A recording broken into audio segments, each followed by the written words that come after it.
এই যে 18 তারিখ একটু নিয়ত করা যায় না রে যুবক, আল্লাহ ওলির দরবারে গিয়া ঘুরে আসবি।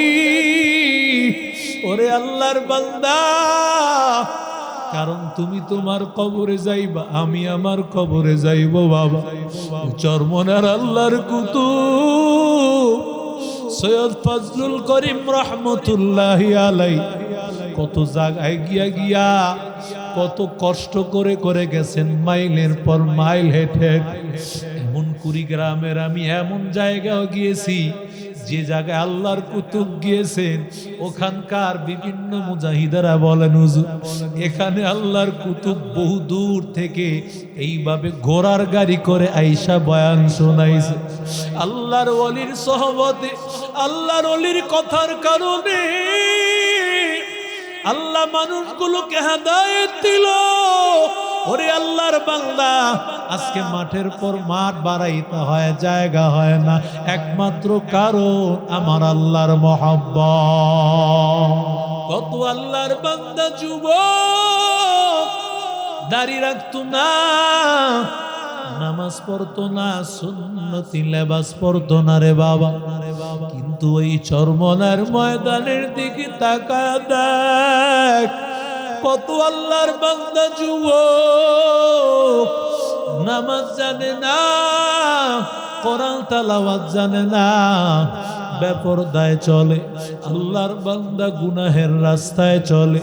ওরে আল্লাহর বান্দা, আল্লাহওয়ালার দরবারে যখন চলে গিয়েছে, যখন চরমনের মাহফিলে এই যে আগামী 19, 20, 21 ফেব্রুয়ারি, ওরে বান্দা এই যে ফাল্গুনের মাহফিলে তাকায় দেখবি কত আল্লাহর বান্দা এমন আছে যেই বান্দাগুলো যাবে জীবনে কোনোদিন নামাজ পড়ে না।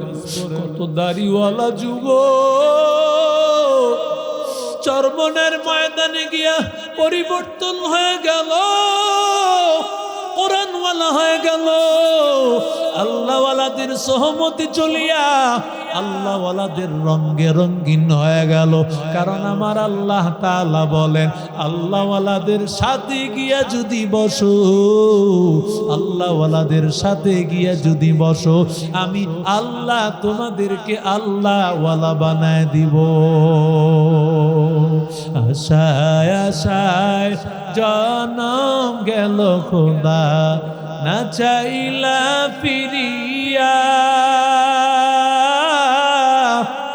আর কতকাল থাকবো মাবুদ তোমার দিদার পানে চাইয়া, আর কাল থাকবো মাবুদ তোমার দিদার পানে চাইয়া।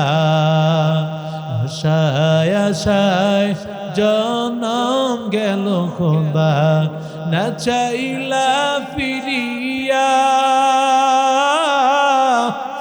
আর কতকাল থাকবো মাবুদ তোমার দিদার পানে চাইয়া, আর কতকাল থাকবো মাবুদ তোমার দিদার পানে চাইয়া।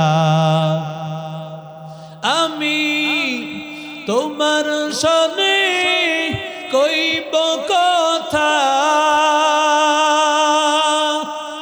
তোমার সনে কইব কথা, কবরেতে শুইয়া,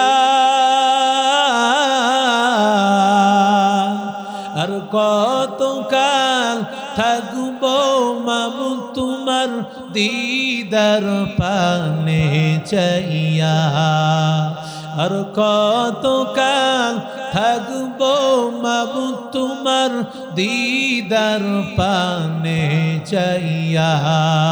দুনিয়া है अजब चीज, कभी सुबह कभी शाम, दुनिया में हो दुनिया का तलबगार नहीं हो, दुनिया में हो दुनिया का तलबगार नहीं हो, बाजार से गुजरा हो खरीदार नहीं हो, बाजार से गुजरा हो खरीदार नहीं हो। तो मर्द मुसलमान हो तो मर्द मुसलमान, तो मर्द मुसलमान हो तो मर्द मुसलमान। एक हाथ में तलवार हो एक हाथ में कुरान, एक हाथ में तलवार हो एक हाथ में कुरान। সকলে বলি আলহামদুলিল্লাহ। পশ্চিম আদমপুর বাইতুন নূর জামে মসজিদ কমিটি ও যুবকদের যৌথ উদ্যোগে আয়োজিত কবরবাসীদের রোহের মাগফিরাত কামনায় আজকে মহতি তৃতীয় বার্ষিক ওয়াজ ও দোয়ার মাহফিলের সম্মানিত সভাপতি, আদমপুর বাইতুন নূর জামে মসজিদের সম্মানিত সহসভাপতি জনাব আলহাজ মোহাম্মদ ইদ্রিস খান সাহেব, আজকের মাহফিলের প্রধান অতিথি জনাব আলহাজ মাকসুদ সাহেব, নামটা ভুল হয়েছে, জনাব আলহাজ মোহাম্মদ মাকসুদ চেয়ারম্যান সাহেব, উপস্থিত মুআজ্জাজ উলামায়ে কেরাম, মুরব্বিয়ানে ইজাম, যুবক ভাইয়েরা, স্নেহের মাসুম বাচ্চারা, পর্দার অন্তরালের মা ও বোনেরা, আল্লাহ তাআলার দরবারে অসংখ্য গণিত শুকরিয়া যে আল্লাহ আমাদেরকে মহাব্বত করে মায়া করে ভালোবেসে বেহেশতের বাগান জান্নাতের বাগানে আমাদেরকে উপস্থিত হওয়ার তৌফিক দান করেছেন। দিল থেকে কালিমাতুশ শুকর আদায় করি আলহামদুলিল্লাহ। এখানে চেয়ারটা দিয়ে আপনারা বসাতে মজলিসটা একটু অসুন্দর দেখেন, চেয়ারগুলো যদি একটু এখানে আইসা বসতেন মজলিসটা সুন্দর হইত। যদি একান্ত চেয়ার আপনাদের প্রয়োজন হয়, না অনেকের চেয়ার লাগে, যদি কেউ দুর্বল হন, অনেক মুরব্বী বাবারা আছেন, তাহলে একটু আপনারা চেয়ারটা এখানে আইনে বসলে মজলিসটা সুন্দর হবে, আল্লাহ খুশি হবে। কি বলেন? আমরা কাকে রাজি করাইতে আসছি? আরো জোরে বলেন।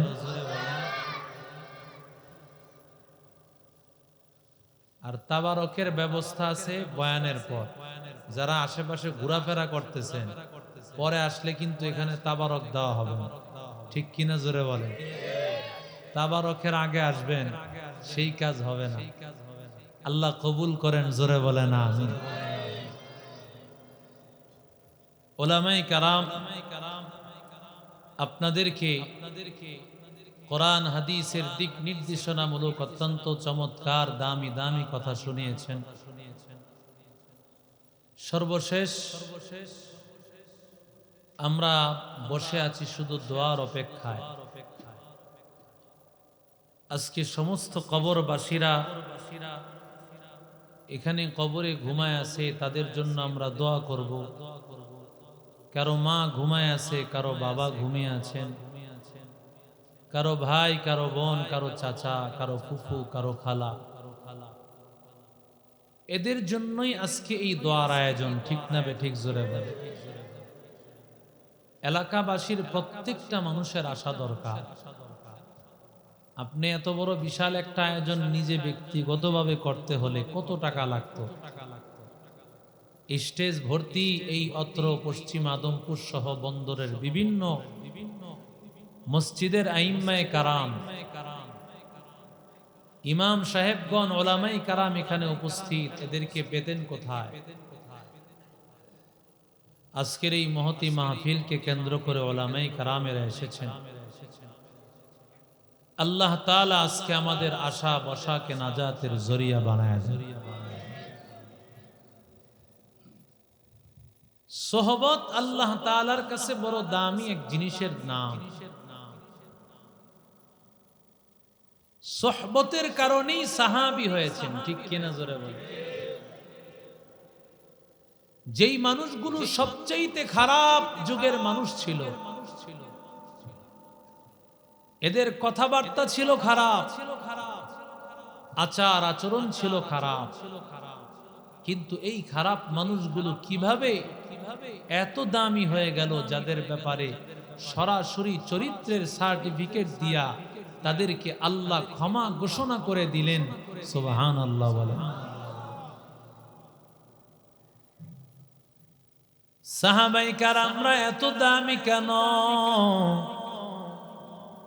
শুধুমাত্র সাহাবায়ে কেরামেরা সুন্নতের কারণে দামি হয়েছেন, ঠিক কি না জোরে বলে? এরে নবীর আশিক উম্মতের দল, আব্দুল্লাহ ইবনে মুবারক ইমাম বুখারীর দাদা উস্তাদ, আল্লাহর এক বান্দা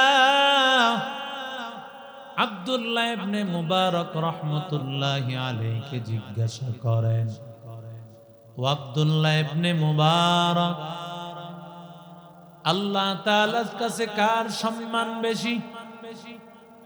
নবীজির একজন সাহাবী হযরত মুআবিয়া তার নাম, আরেকজন ব্যক্তি আছেন তার নাম হলো ওমর ইবনে আব্দুল আজিজ, যাকে বলা হয় দ্বিতীয় ওমর। ওমরের পরে যার সময়টা এমন ছিল, ইনসাফওয়ালা একজন বাদশাহ, একই ঘাটের মধ্যে বাঘও পানি পান করত, ওই ঘাটের মধ্যে হরিণও পানি পান করত। আর জোরে বলেন, সমস্ত সাহাবায়ে কেরামের পর সবার ইনসাফ যদি এক পাল্লায় রাখা হয়, আর ওমর ইবনে আব্দুল আজিজের ইনসাফ যদি অন্য পাল্লায় রাখা হয়, ওমর ইবনে আব্দুল আজিজের ইনসাফের পাল্লা ভারী হবে।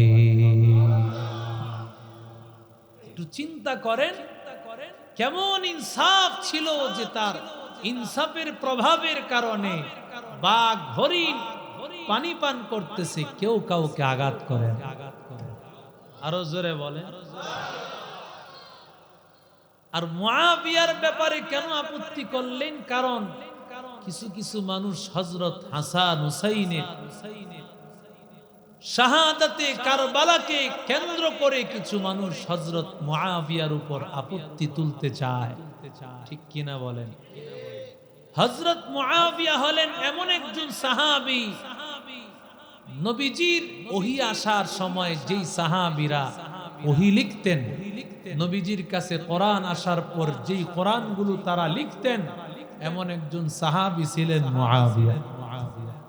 কি দাম কম না বেশি? আরো জোরে বলেন।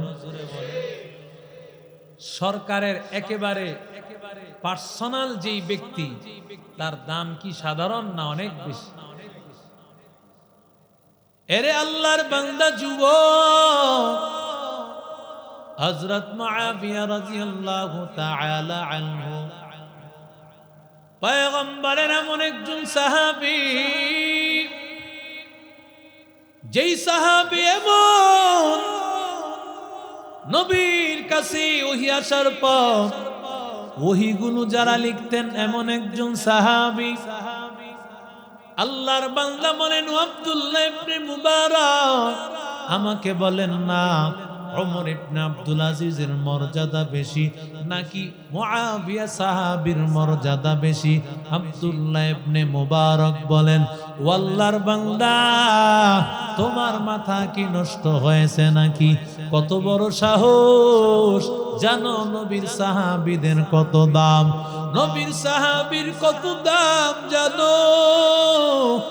আল্লাহর নবীর একজন সাহাবী যুদ্ধের ময়দানে ঘোড়া দৌড়াইছেন, ওই ঘোড়ার নাকের মধ্যে যে ধুলা লেগেছে, ওই ধুলা যদি এক পাল্লায় রাখা হয়, আর নবীর সাহাবায়ে কেরামের পরে যত ওলি বুজুর্গ আছে, খাজা মুঈনুদ্দিন বলেন, খাজা আব্দুল কাদের জিলানী বলেন, যত আল্লাহওয়ালা বলেন, সমস্ত আল্লাহওয়ালাদেরকে যদি এক পাল্লায় রাখা হয়, আর সাহাবী যুদ্ধের ময়দানে ঘোড়ার নাকের ময়লা যদি এক পাল্লায় রাখা হয়, ওই ময়লার ওজন আল্লাহর কাছে ভারী হয়ে যাবে।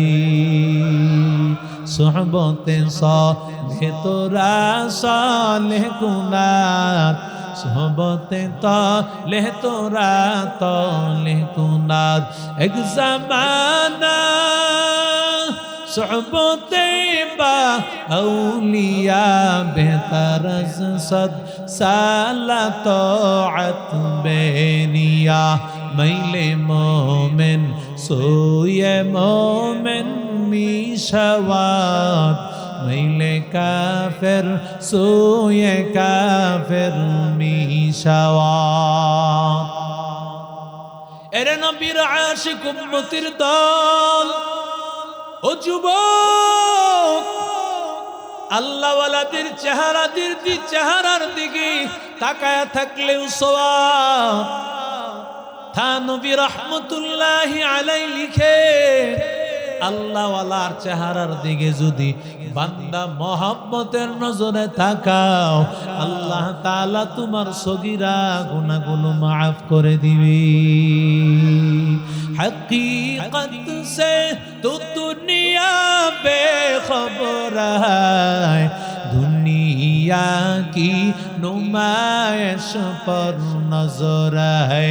नमी गोयम के अज दुनिया जुदा बास बहर करे के बाशी बा खुदा बाश। जिससे दुनिया از خدا غافل بودن قماشق نقره فرزندزا। আল্লাহর এক বান্দা ইন্তেকাল হয়ে গেল। ইন্তেকাল হওয়ার পরে এক আল্লাহর বান্দা স্বপ্ন তাকে দেখতেছে, ও আল্লাহর বান্দা তুমি দুনিয়া থেকে বিদায় হয়ে গেছো, আল্লাহর কাছে গিয়েছো, আল্লাহ তাআলা তোমার সাথে কেমন মুআমালা করেছেন, তোমাকে আল্লাহ কেমন জান্নাত দিয়েছেন। আল্লাহর বান্দা বলে, আমার নামাজ, আমার কোরআন তেলাওয়াত, আমার রোজা কিছুই কবুল হয় না, বরং আমার ছোট্ট একটা আমলের কারণে আল্লাহ আমারে মাফ করে দিয়েছে। আল্লাহর বান্দা ডাক দিয়ে বলে, রে ভাই, একদিন রাস্তা দিয়ে আমি হেঁটে যাই, এমন সময় এক আল্লাহর বান্দা বুজুর্গ আল্লাহওয়ালা হেঁটে যান। আমার পাশে চলতেছিলেন আমার বন্ধু। বন্ধু ডাক দিয়া বলে, ও বন্ধু, এই যে যাইতেছে আল্লাহওয়ালা, তারে চেনো না? বলে, না না, আমি চিনি না। আমার বন্ধু বলে, দেখো, ইনি হলেন জামানার বড় বুজুর্গ, জামানার বড় আল্লাহওয়ালা বাইজিদ বুস্তামি তার নাম। আমি চিনতাম না। আমার বন্ধু বলার কারণে মহব্বতের নজরে আমি তার দিকে তাকাইছি। আল্লাহ ডাক দিয়া বলে, গোলাম, আমার এক ওলি বান্দার দিকে তাকাইছো, আমি আল্লাহ তাআলা এই কারণে তোমার জীবনের সব গুনাহ মাফ করে দিলাম। সকলেরই দরজা হইতে ফিরিয়া আপনার দরজায় রইলাম পরিয়া, আপনার দরজায় রইলাম পরিয়া। ও যুবক, ড্রাইভারের সাথে চললে, অভিজ্ঞ ড্রাইভারের সাথে চললে ড্রাইভিং শিখা যায়। ওরে আল্লাহর বান্দা, ভালো ব্যবসায়ীর সাথে চললে ব্যবসা ভালো অভিজ্ঞতা অর্জন করা যায়। ওরে আল্লাহর বান্দা, গায়কের সাথে চলতে চলতে তুমিও গায়ক হয়ে যাইবা, নায়কের সাথে চলতে চলতে তুমিও নায়ক হয়ে যাইবা। ওরে আল্লাহর বান্দা, তুমি যদি আলেমদের সাথে চলো, আল্লাহ ওয়ালাদের সাথে চলো, ওরে বান্দা আল্লাহ তাআলা তোমাকে আল্লাহ ওয়ালা বানায় দিবি। ওরে আল্লাহর বান্দা তাকাইয়া দেখ, কত আল্লাহর বান্দা যুবক দাড়ি রাখতো না, নামাজ পড়তো না, সুন্নতি লেবাস পড়তো না রে বাবা, কিন্তু ওই চরমনার ময়দানের দিকে তাকায়া দেখ, কত আল্লাহর বান্দা যুবক নামাজ জানে না, কোরআন তেলাওয়াত জানে না, বেপরদায় চলে, আল্লাহর বান্দা গুনাহের রাস্তায় চলে। ওরে আল্লাহর বান্দা আল্লাহওয়ালার দরবারে যখন চলে গিয়েছে, যখন চরমনের মাহফিলে এই যে আগামী 19, 20, 21 ফেব্রুয়ারি, ওরে বান্দা এই যে ফাল্গুনের মাহফিলে তাকায় দেখবি কত আল্লাহর বান্দা এমন আছে যেই বান্দাগুলো যাবে জীবনে কোনোদিন নামাজ পড়ে না। কত দাড়িওয়ালা যুবক চরমনের ময়দানে গিয়া পরিবর্তন হয়ে গেল, কোরআনওয়ালা হয়ে গেল, আল্লাহওয়ালাদের সহমতে চলিয়া আল্লাহওয়ালাদের রঙে রঙিন হয়ে গেল। কারণ আমার আল্লাহ তাআলা বলেন, আল্লাহওয়ালাদের সাথে গিয়া যদি বসো, আল্লাহওয়ালাদের সাথে গিয়া যদি বসো, আমি আল্লাহ তোমাদেরকে আল্লাহওয়ালা বানায় দিব। আশায় আশায় জনম গেল খোদা, না চাইলা ফিরিয়া, আর কতকাল থাকবো মাবুদ তোমার দিদার পানে চাইয়া, আর